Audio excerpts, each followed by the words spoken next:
Alhamdulillahi Rabbil Alamin Alladzi amarana bittaqwa wal ibadati wa salatil jumu'ah. Asyhadu an la ilaha illallah al-malikul haqqul mubin wa asyhadu anna Muhammadan abduhu wa rasuluh sadiqul wa'dil amin.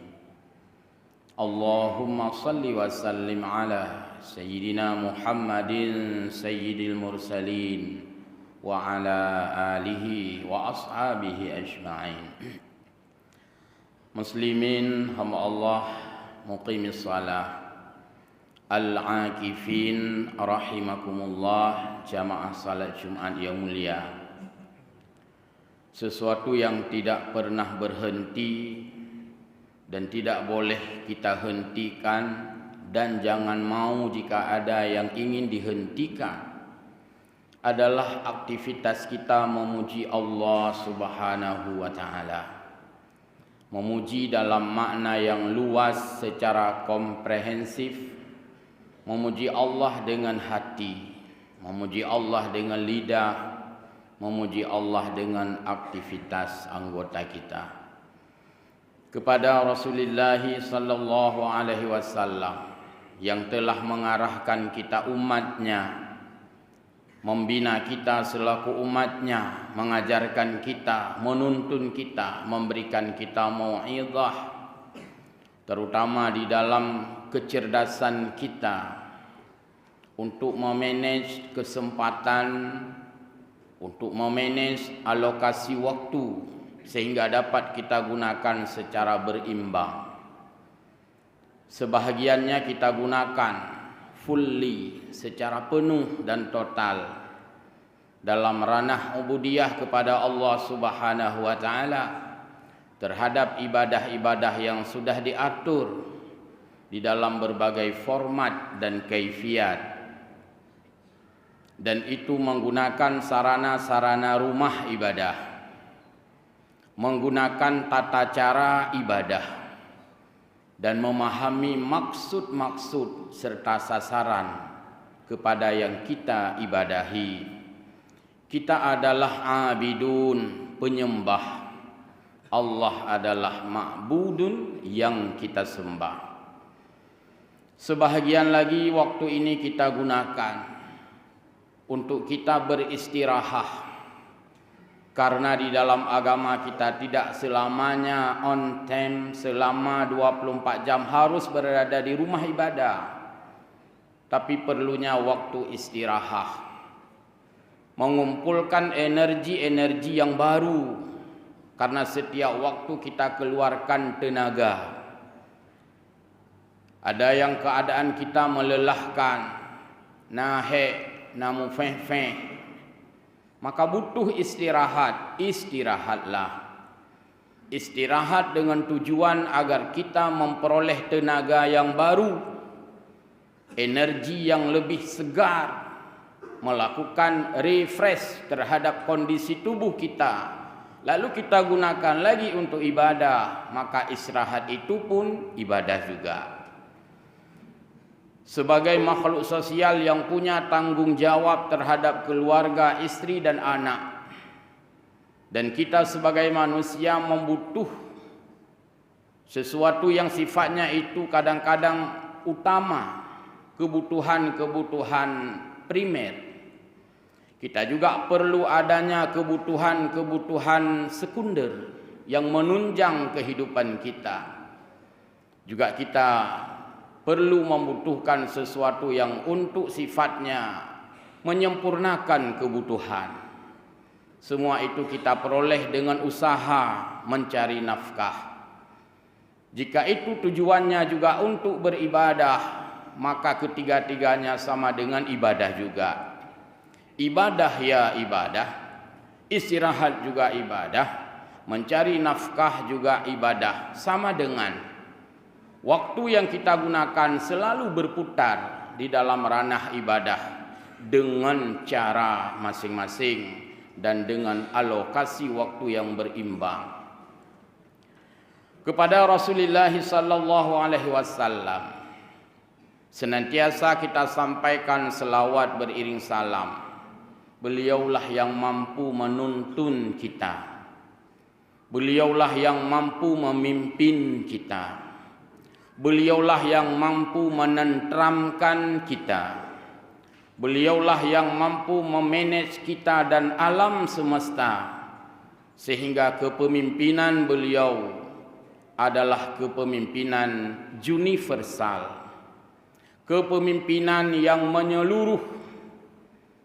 Kepemimpinan beliau tidak dibatasi oleh waktu dan periode. Walaupun Rasulullah sallallahu alaihi wasallam memimpin kehidupan dunia ini, lama beliau memimpin. Lama itu bukan lantaran dikali-kali periodenya, tapi memang beliau seumur hidup tanpa batasan periodik. Beliau memimpin luas dengan berbagai jangkauan alam semesta. Maka kepemimpinan beliau tidak dibatasi oleh teritorial bangsa, tidak menurut geografis, dan tidak menurut kepulauan.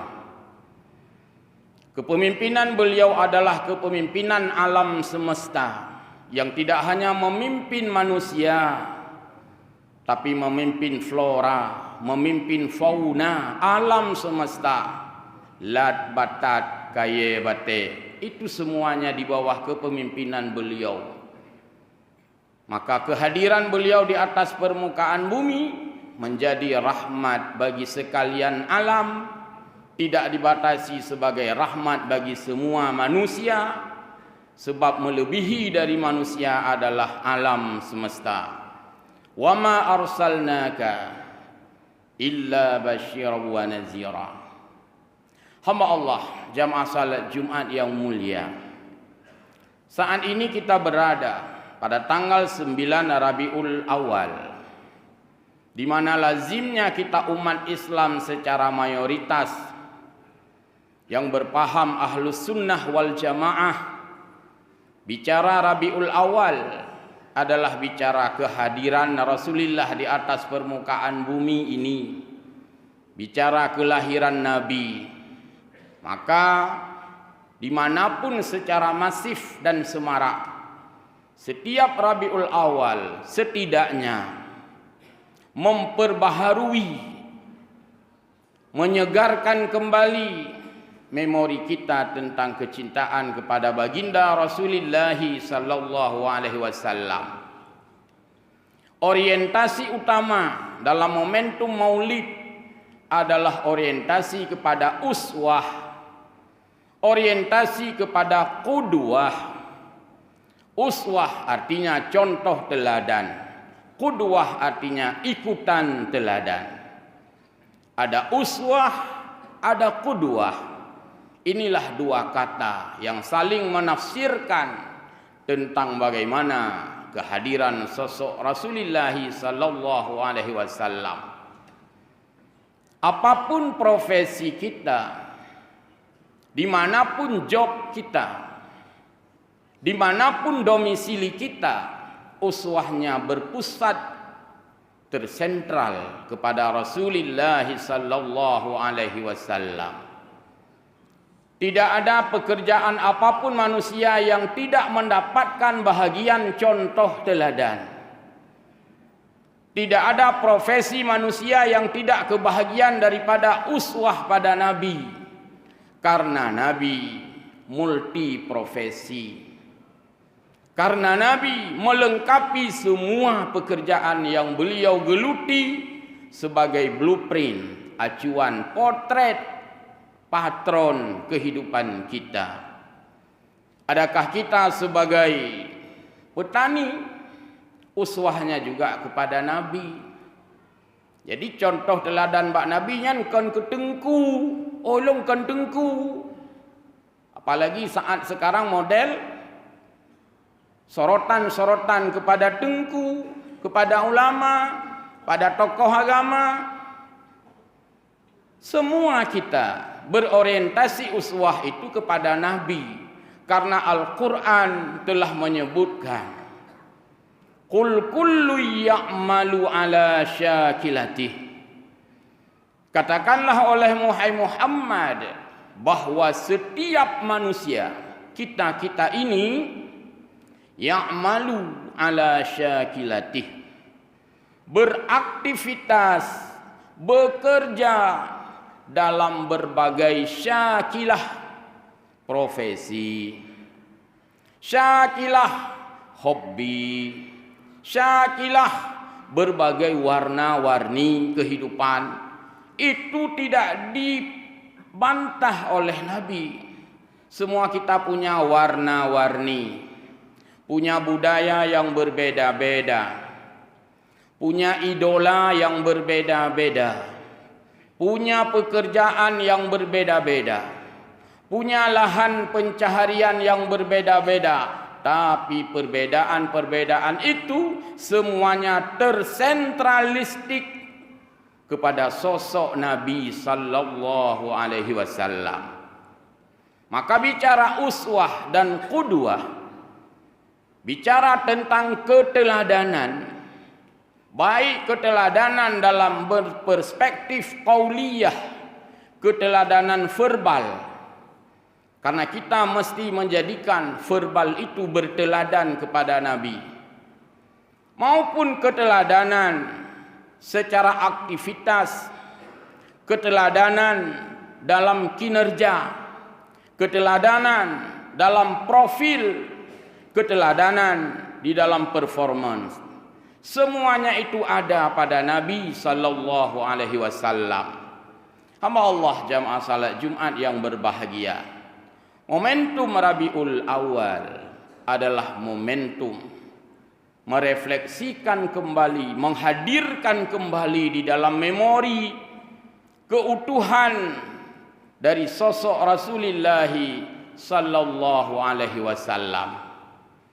Karena itu maka mengingat Nabi itu adalah sama dengan mengingat potret kehidupannya, baik yang sebahagian menjadi istilah sunnah atau yang menjadi istilah hadis.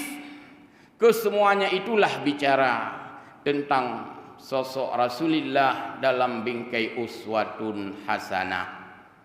Sehingga makna daripada sunnah, makna daripada hadis Nabi itu dikaitkan dengan 3 hal yang ada pada Nabi.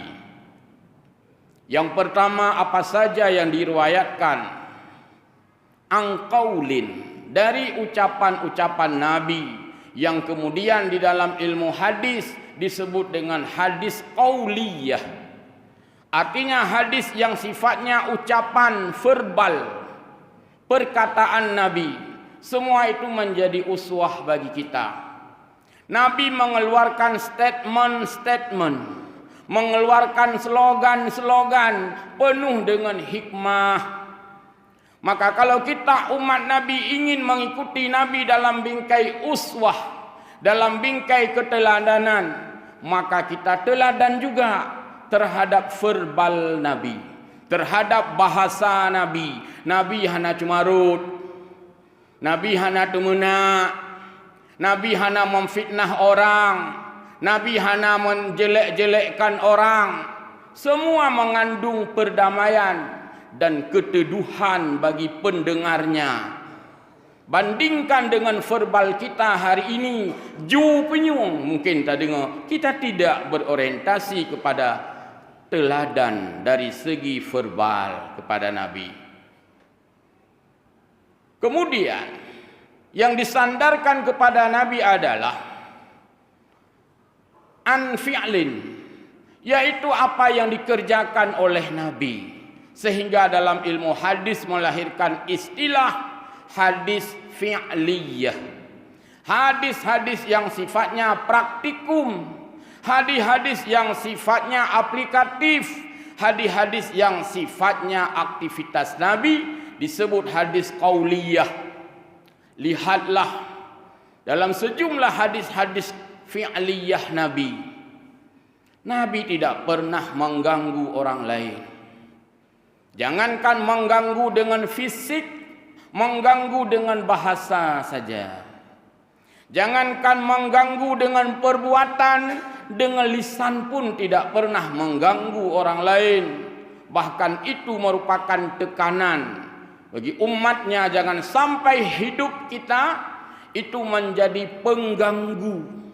Baik kita ganggu dengan lisan atau kita ganggu dengan aktivitas. Sehingga lahirnya hadis yang disampaikan oleh beliau, al-muslimu man salimal muslimin min lisanihi wa biyadihi. Orang Islam adalah orang yang bebas, tidak sampai mengganggu orang lain dengan lidahnya, tidak pula mengganggu orang lain dengan aktivitasnya. Kita punya mulut sebagai alat yang Allah sediakan untuk kita berkomunikatif dan berinteraktif untuk melahirkan sesuatu yang sifatnya kedamaian dan ketentraman. Untuk pegah haba belupi hana payah boh untuk jeb ilupi nyan payah boh Maka saat kita ke warung, kadang-kadang kita pesan minuman,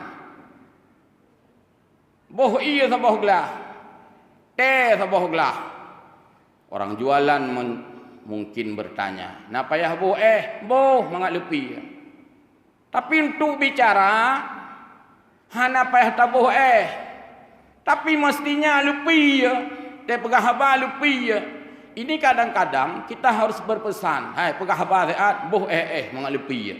Karena banyaknya bahasa yang kadang-kadang sudah tidak dingin pada saat kita dengarkan.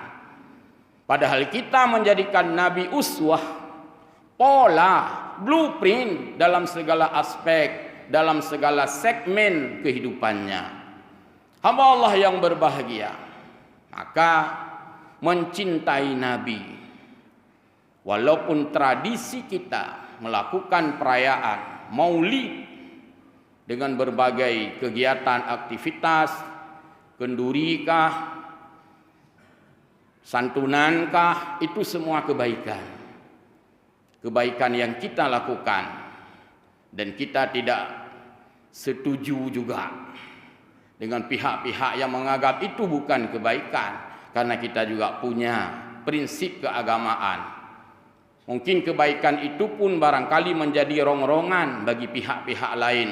Tapi kita yang mencintai Nabi, terlalu banyak alasan untuk kita lakukan perayaan-perayaan itu, banyak alasan. Justru tidak melakukan itu yang tidak punya alasan kadang-kadang. Hadis Nabi yang sahih, yaitu orang-orang yang mencintai Nabi, la yu'minu ahadukum hatta akuna ahabba ilaihi min walidihi wa waladihi wan nasi ajmain. Tidaklah beriman seseorang di antara kamu, kata Nabi. Tidak di sini artinya tidak sempurna, bukan tidak sama sekali. La yu'minu ay la yukammilu. Tidak beriman maksudnya tidak sempurna iman. Orang-orang yang tidak mencintaiku melebihi dia mencintai anaknya. Untuk anak saja kita cinta, apalagi untuk Nabi. Melebihi mencintai orang tuanya, untuk ayah, untuk ibu kita cinta, apalagi untuk Nabi. Wan nasi ajmain, untuk teman-teman kita cintai, kolega-kolega kita cintai, partner kerja kita cintai. Murung bengeh ke utannya kita cintai. Apalagi untuk Nabi. Ini sebagai basic landasan kita merayakan hari lahirnya Nabi sallallahu alaihi wasallam. Jika saja tidak hadir Nabi ke permukaan bumi, tidak ada peradaban, tidak ada pemerintahan. Man menyohana peradaban. Kita mau buat apa? Peradaban tidak ada, budaya tidak ada, bahkan pemerintah tidak bisa hadir di permukaan bumi sekiranya tidak hadirnya Nabi. Jika pemerintahan tidak hadir di muka bumi, kiban dan ikut calon pilkada, kiban dan ikut calon kecil, kiban dan ikut calon J. Kalau pemerintahan tidak ada, ada pemerintah berarti ada sistem hidup bernegara dan berbangsa. yang sudah diatur dalam falsafah, dalam undang-undang negara kita. Semua itu adalah hasil dari kehadiran Nabi di atas permukaan bumi. Karena itu maka setiap kita, bahagian manapun aktivitas kita, Nabi SAW adalah uswah, acuan, patron bagi kita dalam kehidupan. Sengaja Allah Subhanahu wa taala menghadirkan nabi kepada manusia dari jenis manusia. Laqad ja'akum fi Rasulillah. Allah Subhanahu wa taala mengutuskan nabi kepada kita. Ini adalah manusia sendiri, min anfusikum. Nabi itu diutus oleh Allah dari jenis manusia karena memimpin kita manusia dan alam semesta. Jadi jangan sampai ada yang mengatakan, "Umailu hana mufhum bahasa Nabi." Bagaimana mungkin kita katakan kita tidak paham bahasa Nabi padahal Nabi dari jenis manusia? Jeut seandainya kita nyotakeun kepada yang kon sejenis tu. Nama no iku ku'u takeun umailu hana kudupu pule maksud mano iku ku'u itu wajar. Na keraleup hana depu bahasa keraleup itu wajar. Mano hana depu bahasa wajar. Tapi Nabi manusia berbahasa dengan bahasa manusia. Mestinya kita paham kepada bahasa yang diucapkan oleh Nabi, walaupun kita perlu pendampingan dari ulama yang memberi makna-makna yang tersurat dan tersirat di dalam bahasa Nabi. Kita perlu pendampingan. Hanjut di bahasa Inggris, beda tutu berangkah didampingi oleh guide. Orang Inggris atau orang Inggris tidak paham bahasa Indonesia, didampingi oleh guide yang berbahasa Indonesia. Perlu pendampingan. Hadis itu bahasa Nabi, menggunakan bahasa Arab, penuh dengan lahjah, penuh dengan makna dan lughah, penuh dengan makna-makna kinayah, makna-makna metafora, makna-makna perlambangan. Maka butuh pendampingan ulama untuk memberikan makna itu kepada kita. Kalau kita bukan sebagai ulama. Urang koho dia mesti ke tukang pangkas untuk memangkas rambutnya. Lalu kita tanya, apakah hanya koho kerawan mentang? Kepuni aja peng koho ke urung koho. Dia pasti menjawab, ilo hanjilung koho, pehliu koho ba urung koho. Yang itu pula jasa go. Kita bukan sebagai tukang rumah mengeluarkan biaya untuk mengongkosi seorang tukang membuat rumah kita. Lalu kita tanya, apakah anda pegak ke drawan mantau rumah drawan ke puni yobat tukang? Apa jawabnya? Saya butuh kepada tukang sebab saya bukanlah tukang. Mamanya agama, untuk memahami agama siapa yang kita butuh? Sama juga pertanyaannya, saya ingin memahami agama dengan benar karena agama ini punya kaidah-kaidah, punya usul, punya furu', punya macam-macam persyaratan yang harus dijadikan sebagai sandaran sebuah pemahaman terhadap bahasa agama. Kita juga butuh kepada yang memahaminya. Dalam hal ini adalah warasatul anbiya, para nabi, sebagaimana Nabi telah menyampaikan pada kita bahwa al ulama warasatul anbiya. Itu sama dengan urang nak koho perle ke tukang koho. Urang perle pergi rumah perle ke utuh, maka urang perle memahami agama dengan benar. Mestinya dituntun oleh ahlinya, dan itu juga perintah Allah, fas'alu ahlal zikri in kuntum la ta'lamun. Bertanyalah, berorientasilah, belajarlah, minta pendampinganlah kepada ahli zikir, maksudnya ahli yang memahami Al-Quran. Jika kamu tidak mengetahui, hamba Allah jamaah salat Jumat yang berbahagia, Maka Rabiul Awal ini adalah semangat kita untuk mengulang kembali, membaca kembali, merenungi kembali, merefleksikan kembali sosok Nabiullah Muhammad sallallahu alaihi wasallam. Di sanalah kita temukan bagaimana rule, bagaimana pola, bagaimana kehidupan yang mesti kita jalani. Hamba Allah, muslimin jamaah yang mulia, kehadiran Nabi sallallahu alaihi wasallam adalah kehadiran yang utuh membawa manusia menggapai bahagia dunia dan akhirat. Sehingga semua Al-Quran yang diturunkan Allah kepada Nabi itu semua sudah disampaikan kepada kita. Tidak ada ayat yang Nabi sembunyikan. Tidak ada satu surat yang Nabi sembunyikan. Tidak ada satu lafaz yang Nabi sembunyikan. Semuanya sudah disampaikan kepada kita. Tidak ada batasan-batasan dalam kita untuk mengikuti Nabi. Semuanya sudah Nabi praktekkan.